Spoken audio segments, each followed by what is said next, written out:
Bismillahirrahmanirrahim. Assalamu alaikum students. We are discussing characteristics of the sound. अभी तक हमने loudness of the sound discuss कर ली है, उसके फैक्टर्स, फिर उसके बाद pitch of the sound और quality of the sound हमने पढ़ ली है। आज हम नया टॉपिक डिस्कस करेंगे इंटेंसिटी ऑफ द साउंड। पहले तो इसको शॉर्ट क्वेश्चन के लिए देख लें और फिर उसके बाद इसे एज अ लॉन्ग क्वेश्चन भी हमने देखना है। कहता है sound waves transfer energy from the sounding body to the listener. हमने पढ़ा था कि साउंड जो है वो एनर्जी की फॉर्म है, तो साउंडिंग बॉडी से लिसनर तक एनर्जी जाती है। The intensity of the sound depends upon the amplitude of the wave sounds and is defined as. तो ये फिर इंटेंसिटी जो है उसी एनर्जी के उसमें पर्सपेक्टिव में हम इसको डिफाइन करते हैं। कहता है sound energy passing per second through a unit area held perpendicular to the direction of the propagation of the sound waves is called intensity of the sound.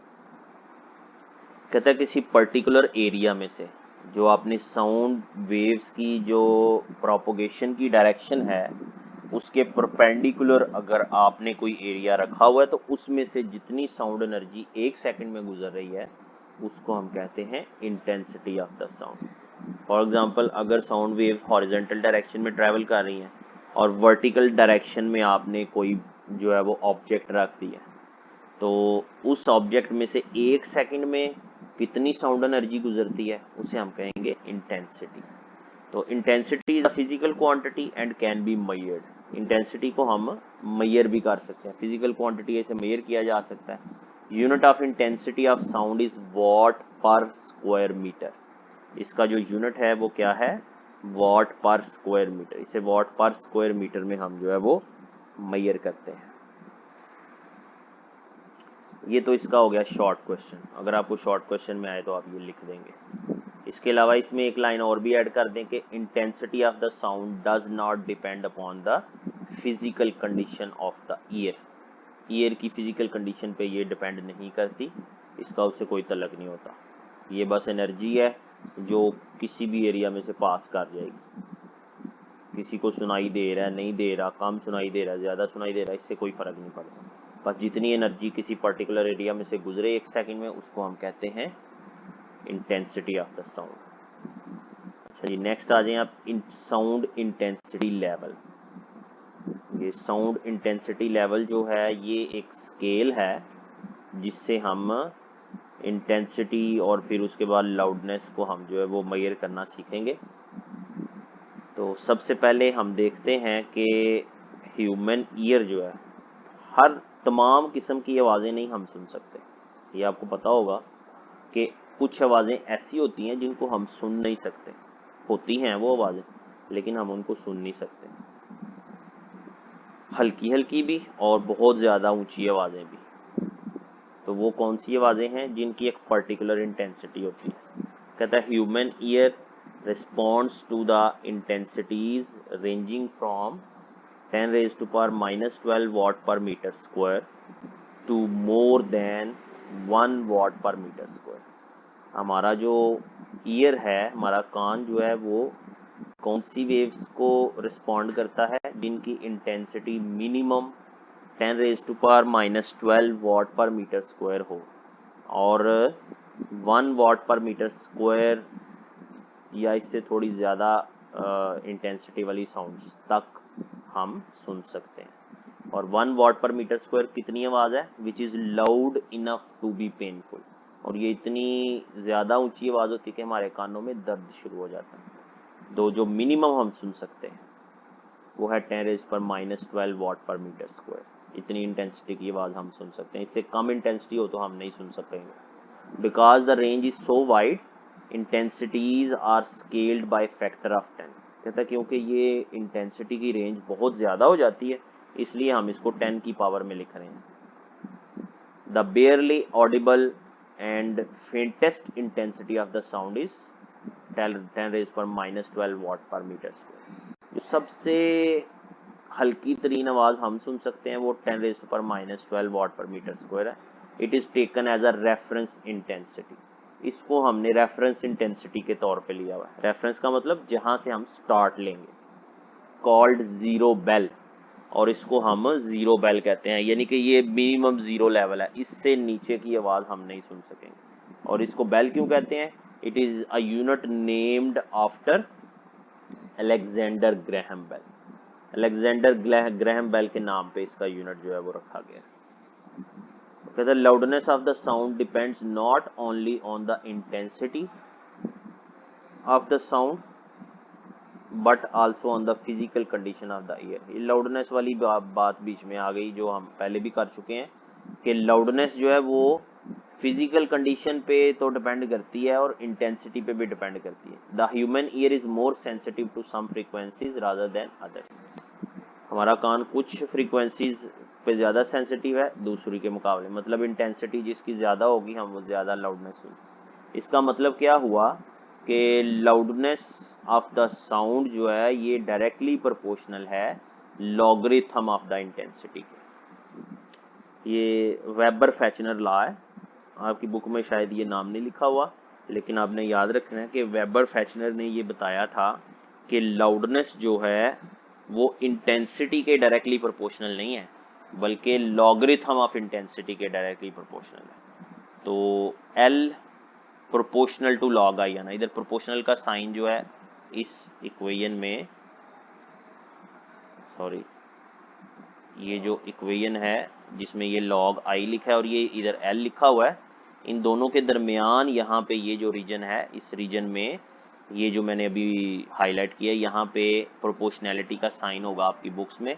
ये मेरे पास पीडीएफ फॉर्म है तो इसमें ये मिस प्रिंट है। ये है L proportional to log I.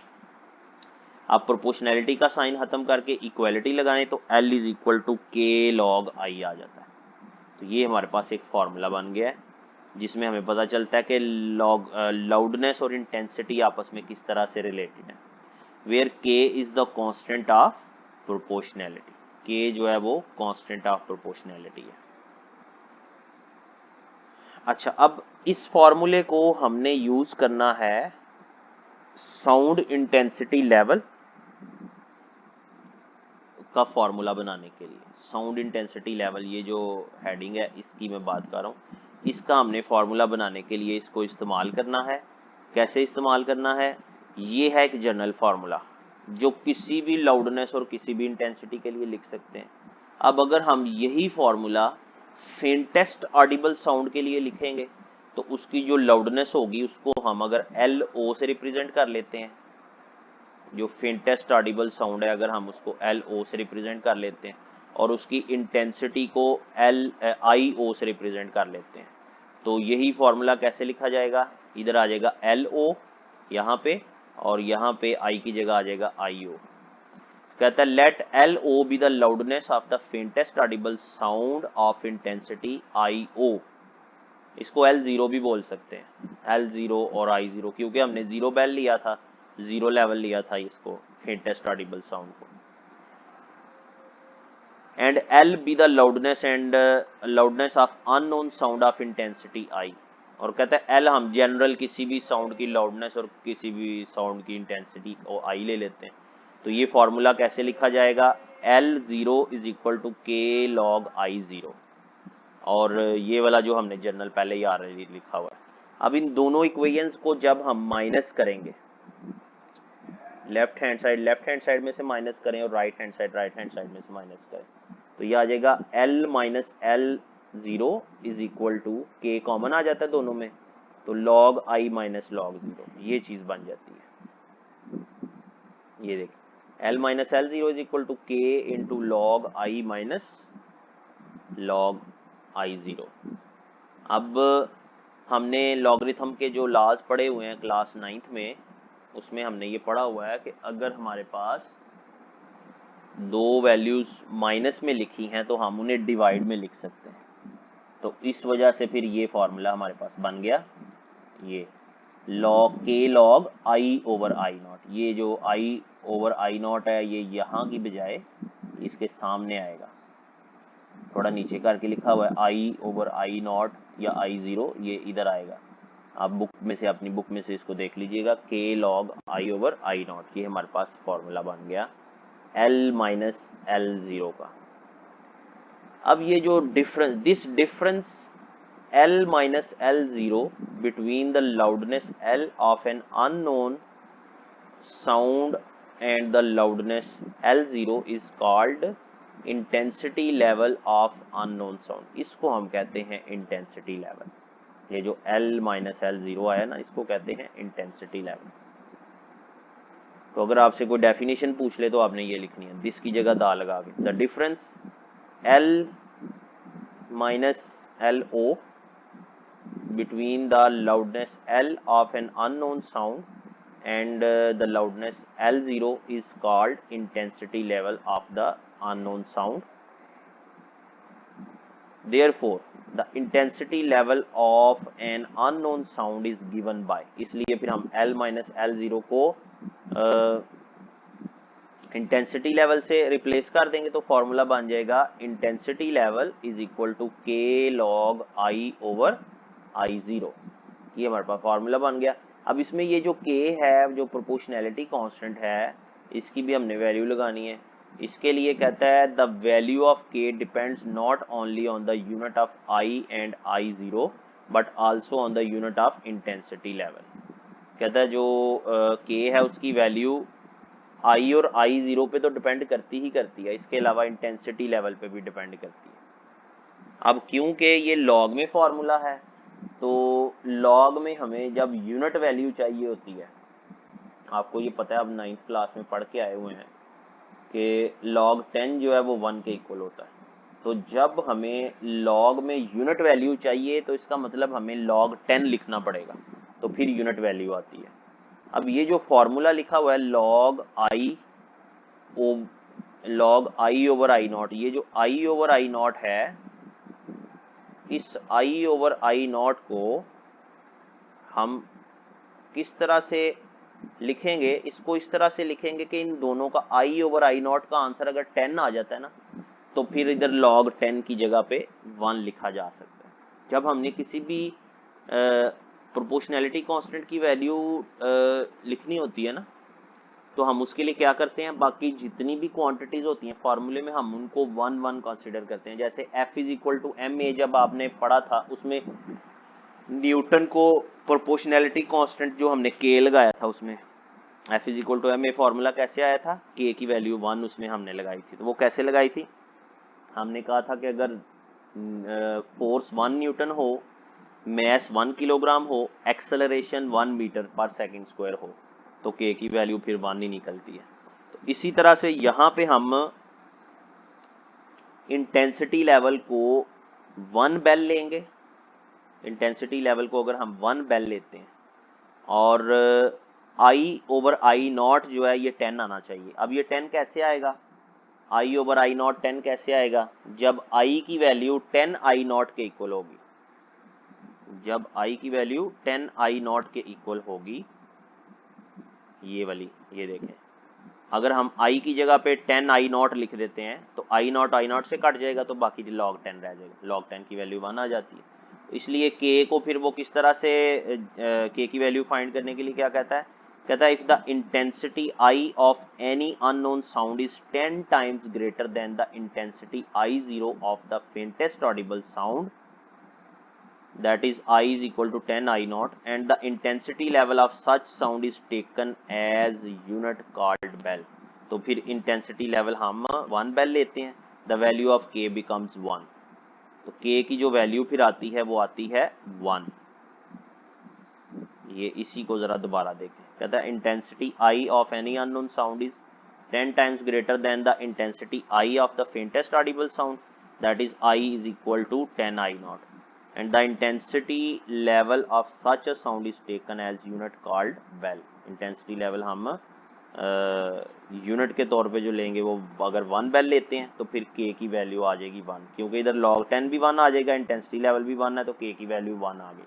Therefore using K is equal to 1, अब अगर K की जगह 1 लगा दें तो ये हमारे पास फॉर्मूला बन जाता है intensity level is equal to log I over I naught, और ये बेल में आंसर आ गया. अब बेल जो है वो काफ़ी बड़ा यूनिट है इंटेंसिटी लेवल का, हम इसको स्मॉलर यूनिट में अक्सर लिखते हैं, और वो स्मॉलर यूनिट होता है dB, डेसिबल्स. डेसिबल्स के तौर पे हम यूनिट यूज़ करते हैं. Bell is a very large unit of intensity level of sound. Generally, a smaller unit called decibel is used. Decibel is the abbreviated as dB, D small और B capital. ये D यहाँ पे prefixes का D है. It must be remembered that 1 bell is equal to 10 decibels. और 1 bell जो है वो 10 decibel के equal होगा. If the intensity level is measured in decibel, अगर हम intensity level को decibel में measure करते हैं तो ये जो 10 इसका हम यहाँ पे लगाएंगे वो इधर की बजाय हमने यहाँ पे लिख दिया ये. तो फॉर्मूला हमारे पास आ गया intensity level is equal to 10 log I over I0 और ये डेसिबल्स में लिखा जाता है.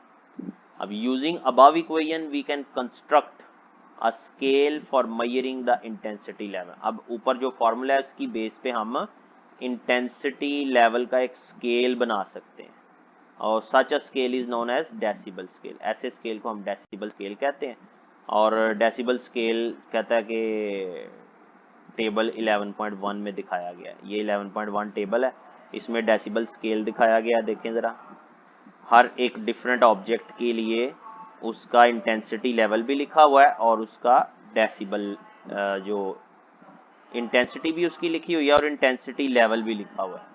Nearby air jet plane है 10⁻3, बहुत ज़्यादा इसकी इंटेंसिटी है, 150 डेसिबल होता है. फिर उसके बाद फास्ट ट्रेन है, फिर उसके बाद सायरन है, लॉन मूवर है. तो इन सब की आप जो है वो इस तरह से टेबल से देख लीजिएगा. ये लॉन्ग क्वेश्चन हमने डिस्कस कर लिए, तो इंशाल्लाह हम अगले लेक्चर में अगला टॉपिक डिस्कस करेंगे. थैंक यू, अल्लाह हाफिज़.